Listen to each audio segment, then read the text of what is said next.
ډېره بخښنه غواړم چې لومړی ځل دی تاسو سره معرفي کېږم او تاسو له نږدې ګورم. تاسو غواړم چې راتلونکي کې ما ته خپله د شعري ټولګه واستوئ. مهرباني. د سپېڅلي څښتن تعالی په سپېڅلي نامه سلامونه او درناوی.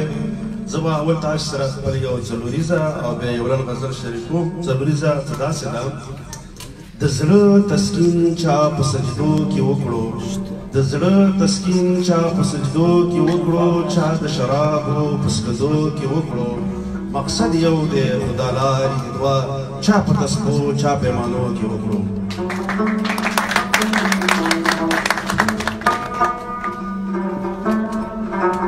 غزل دی: یو ځل بیا مې د الهام څوکې تخنیږي، یو ځل بیا مې د الهام څوکې تخنیږي، چې خیالو کې خاطرۍ راته خندېږي. بیا وختونه لیوني د ځوانۍ راغله، بیا وختونه لیوني د ځوانۍ راغله، بیا ګلونه د سپرلي راته پسخېږي. د ښکلا صفت یې نه کېږي لفظو کې، د ښکلا صفت یې نه کېږي لفظو کې، چې سپوږمۍ په اسمان کې ترې شرمېږي. چې د زړه په کنارو کې دې انځور کړم، چې د زړه په کنارو کې دې انځور کړم، دغه زړه زما د زړه کله بېلېږي.